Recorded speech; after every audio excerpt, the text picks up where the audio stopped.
मुनिश्री इंदिरा जैन सिरोंज से आज प्रथम प्रश्न है। उनका कहना है, महाराज श्री जी, क्षणिक क्रोध आता है, बाद में पछताते भी हैं, गुस्से को शांत करने का क्या उपाय है? यही प्रश्न नैन्सी जैन का अरिहंत विहार विदिशा से भी है। महाराज श्री, क्रोध चाहे वो क्षणिक हो अथवा स्थायी हो, क्षणिक क्रोध भी तभी आता है जब आपके ईमान को धक्का लगता है। उस समय आप उसकी उस हरकत को, करतूत को अथवा कथनी को सहन नहीं कर पा रहे। क्यों नहीं कर पा रहे?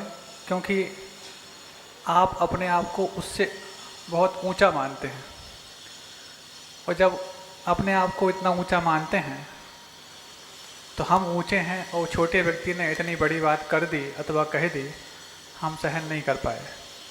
तो जब हमारा मान हमारे ऊपर हावी होता है, तभी जा कर के वो क्रोध, चाहे वो क्षणिक हो चाहे वो बहुत देर वाला हो, सामने आता है। और मान तभी होता है जब छोटे बर्तन में कोई बड़ी वस्तु रखी जाती है तो वो फंसती है, अकड़ती है।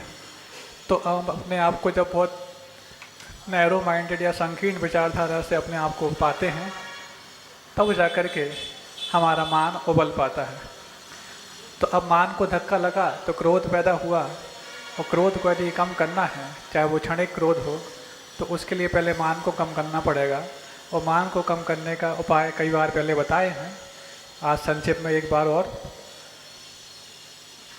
ऊपर आकाश की ओर देखना, क्योंकि उस विराट विश्व में हम अपने आप को बहुत तुच्छ सा पाते हैं।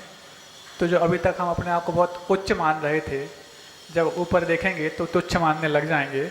तो जो हमारा पारा मान का उबल रहा था, जब वो शांत होगा तो क्रोध भी अपने आप शांत हो जाएगा।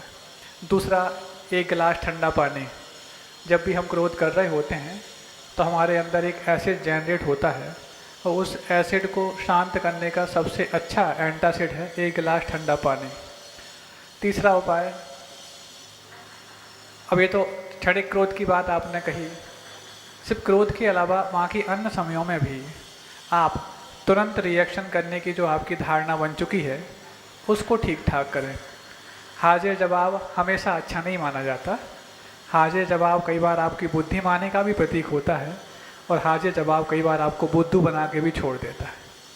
क्रोध मूर्खता से प्रारंभ होता है और पश्चाताप पे खत्म होता है।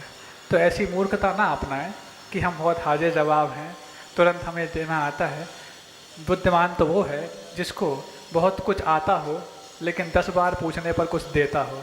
और आप तो पहली बार उसने पूछना भी नहीं चाहा और दे दिया, ऐसी विद्वत्ता अच्छी नहीं मानी जाएगी। ये क्षणिक क्रोध के लिए है। और स्थायी क्रोध के लिए तो और भी उपाय हैं। द्रव्य, क्षेत्र, काल, ये 3 को बदलेंगे तो गुस्से के भाव भी अपने आप बदल जाएंगे, जो पूर्व में कई बार बताए गए हैं।